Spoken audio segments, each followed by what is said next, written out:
Hola, ¿qué tal? Mi nombre es Esther Paola Anguiano Jiménez, estudiante de la carrera Administración de Empresas de la asignatura Microeconomía. Es grato para mí profundizarnos en el tema titulado Política de Demanda Agregada, por mis compañeros María Paula González Guzmán, Guadalupe de la Cruz Ramos y Jesús Alejandro Ramón Pérez. Juntarse es un comienzo, seguir juntos es un progreso, trabajar juntos es un éxito. Henry Ford. Hola, ¿qué tal? El siguiente tema es el Estado y la actividad económica. El Estado es el conjunto de instituciones y organizaciones sociales, económicas y políticas que se han creado históricamente para regular y normar la vida de los individuos, familias, empresas nacionales o extranjeras que residen en las fronteras de un territorio reconocido como lo que es un país. Hablando desde el punto de vista económico, el Estado a través de un gobierno puede utilizar las políticas monetarias, la política fiscal, la política industrial, entre otras, como instrumento para lo que es influir en la actividad económica, como lo es la inversión, la inflación, el empleo, la pobreza, con el fin de alcanzar determinados objetivos, tanto en el campo económico como en el social, lo cual su influencia no solo reside en el campo macroeconómico, sino también en la esfera de la microeconomía al regular el mercado de trabajo, de bienes a las empresas y a las prácticas monetarias. El hecho importante es que cualquier economía capitalista requiere de la presencia de un Estado y de un gobierno. El rol de lo que es el Estado en economía podríamos decir que es una función de la decisión política. Por supuesto, este Estado puede ser limitado o puede ser un Estado empresarial, lo cual puede determinar su desarrollo o atraso e incluso puede derivar en la conformación de sistemas de economía mixta, donde algunas economías de mercados y las economías centralmente planificadas se alinean, lo cual es necesario tomar en cuenta que la eficiencia en la dinámica del mercado es proporcional a la medida en la que el gobierno garantice la valía del sector privado y en la base al papel regular del sistema económico, en el cual éste administre políticas para evitar depresión o recesiones económicas, demostrando que solo la competencia que determina el Estado puede garantizar el equilibrio en el ámbito económico. Hola, ¿qué tal? Mi tema es el impuesto y la política fiscal, y como primer lugar les hablaré del impuesto. Y como muchas personas sabemos, los impuestos son un tema del cual es muy importante para las personas que tienen una gran parte de los recursos económicos que utilizan las administraciones públicas para su propio funcionamiento, así como para cubrir las necesidades de la población. Proviene del dinero que los ciudadanos y las empresas están obligados a pagar en forma de impuestos. Aunque a veces no seamos conscientes de ello, los impuestos son una parte importante de las transacciones financieras que realizamos a diario. Cuando compramos una casa o estamos en la gasolinera, entre otros, contribuyendo con una porción de nuestro dinero al funcionamiento de los países o regiones donde llevamos a cabo dichas actividades económicas. Ahora, la política fiscal sustentada en la política monetaria ha sido principal línea de defensa frente al daño causado desde la pandemia. Es parte de la política económica a través de la cual el gobierno influye en la economía nacional. Esta rama de la política monetaria está relacionada mucho con la administración de los recursos nacionales. La política fiscal puede afectar a la economía a través de variables, como los ingresos que recaudan un país a través de los impuestos o el gasto público que realiza. Por su parte, la política monetaria se enfoca más en controlar las tasas de intereses y la oferta monetaria del país. Algunos tipos estos pueden clasificarse como expansivos, constructivos o neutrales, dependiendo de las decisiones de esta política. Expansiva. Cuando hablamos de ello, la política fiscal expansiva es una serie de acciones por parte de un gobierno para revertir la situación en caso de una recesión de alto desempleo. La política fiscal expansiva busca aumentar el gasto total, incrementando los ingresos en manos de empresas y ciudadanos. La política fiscal también expansiva se puede implementar de diferentes maneras. Una de ellas es rebaja de impuestos, lo que significa que los ciudadanos y las empresas tienen más dinero para invertir. Al aumentar el gasto público se pueden aumentar la productividad y la producción y se pueden crear puestos de trabajo. Estimula la inversión privada a través de incentivos o recortes de impuestos. Se fomenta la exportación, dinero helicóptero. Esta medida fiscal y monetaria contribuye a dotar de ciudadanos y empresas de diferentes formas, en el objetivo principal de estimular el consumo. Hola, yo voy a hablarles sobre los gastos e ingresos del sector público.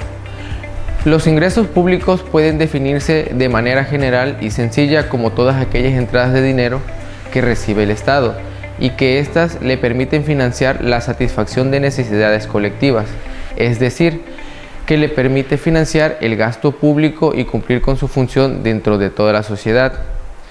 La clasificación de estos gastos se dividen de dos formas: gastos ordinarios y gastos extraordinarios. Los gastos ordinarios son aquellos que el Estado recibe en forma periódica, puede repetir su recaudación periodo tras periodo y su generación no agota la fuente de donde provienen ni compromete el patrimonio actual o futuro del Estado y sus entes. Ejemplos. El ejemplo 1 es el impuesto sobre la renta y el impuesto al valor agregado. A diferencia de los gastos extraordinarios, estos presentan una característica distintiva, que la fuente que la genera no permite su repetición continua y periódica y afecta o compromete la disminución del patrimonio del Estado en el presente o en el futuro. Clasificación de los ingresos públicos según la legislación local. Los ingresos públicos se clasifican de acuerdo a la legislación local de cada país. En el caso de México, el Código Fiscal de la Federación señala los ingresos que puede percibir el Estado mexicano y son: el número 1, contribuciones. Estas son impuestos, derechos, aportaciones de seguridad social y contribuciones de mejoras. 2, aprovechamientos. 3, productos. 4, accesorios, recargos. Estos son sanciones, gastos de ejecución, indemnización por cheques devueltos. El gasto público es la cantidad de recursos financieros, materiales y humanos que el sector público representado por el gobierno emplea para el cumplimiento de sus funciones, entre las que se encuentran de manera primordial la de satisfacer los servicios públicos de la sociedad.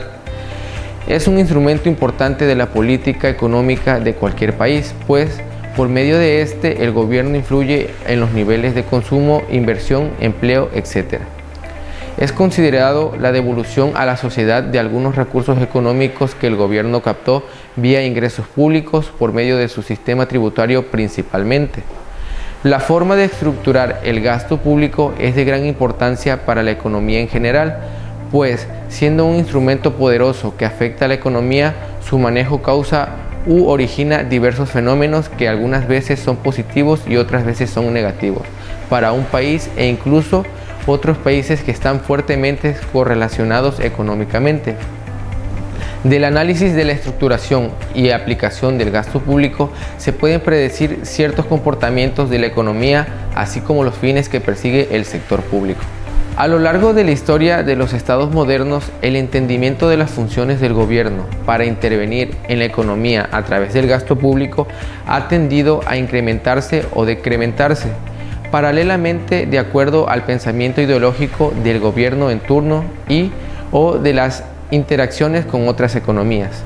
Desde el siglo pasado, el sector público, aparte de realizar las funciones tradicionales de gobierno que eran salvaguardar a sus ciudadanos a través del orden interno y externo y administrar la justicia, ha asumido otras funciones mucho más amplias, valiéndose para ello del gasto público. En estas actividades, el sector público ha venido utilizando el gasto para tratar de generar más empleo, estimular la actividad económica, crear la infraestructura productiva del país, dar vivienda a los trabajadores elevar el nivel educativo proporcionando educación gratuita, proporcionar servicios de salud, etc. Einstein en 1965 planteó la interrogante sobre si pueden darse algunos principios que guíen el gasto público. Al respecto, opina que es el proceso político en general el que determina los gastos gubernamentales, mientras que las decisiones específicas se adoptan en la elaboración del presupuesto, que es una exposición detallada de los gastos e ingresos previstos por el gobierno para un solo año. Para establecer los principios que guíen el gasto público, se debe tomar en cuenta los fines que se quieren alcanzar y que pueden ser desde reducir el gasto público al mínimo posible para que interfiera lo menos posible con la iniciativa privada, no importando las consecuencias negativas que ello pudiera causar, manteniendo una tendencia liberalista o desreguladora. Para establecer los principios que guíen el gasto público se debe tomar en cuenta los fines que se quieren alcanzar y que pueden ser desde reducir el gasto público al mínimo posible para que interfiera lo menos posible con la iniciativa privada. Ahora vamos a hablar sobre el impuesto y el ingreso nacional. El ingreso nacional se calcula como la suma de los ingresos de los factores productivos.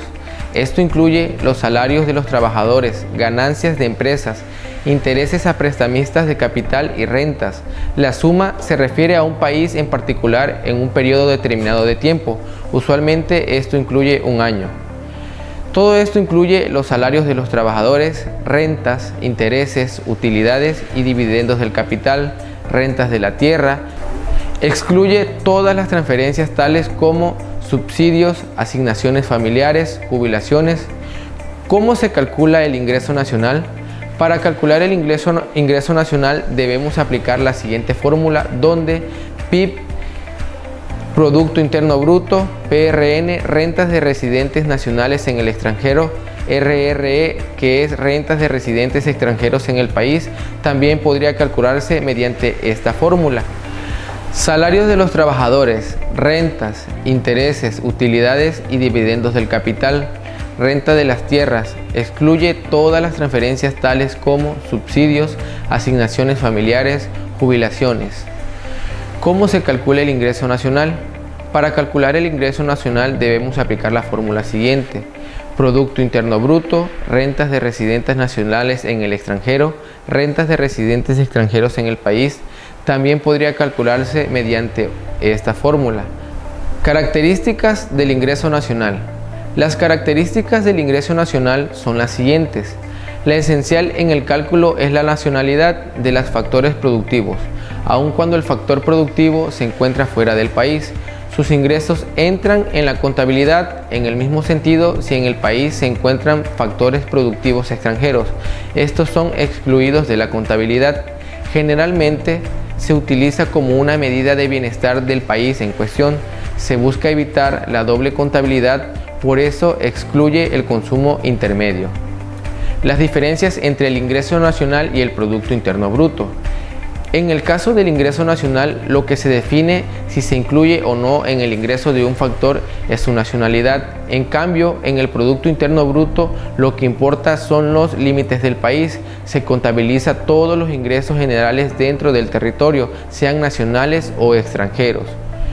¿Cuáles son los impuestos federales? Los impuestos federales son los tributos básicos aplicables en todo el territorio nacional, con los que debe cumplir de forma obligatoria la mayoría de los contribuyentes mexicanos y de los residentes extranjeros que ejerzan una actividad económica dentro del país.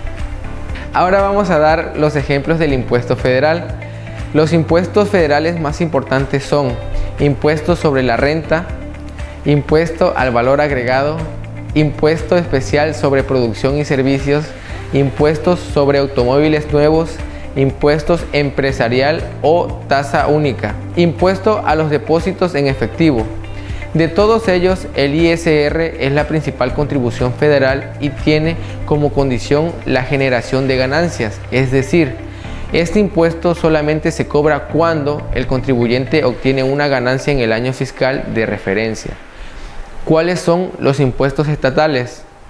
Estos son particulares de cada estado y no se trasladan entre uno y otro. Es decir, cada entidad federativa posee su propia norma tributaria o ley de hacienda que refiere cuáles son los gravámenes que cobran a sus ciudadanos. Ejemplos de impuestos estatales.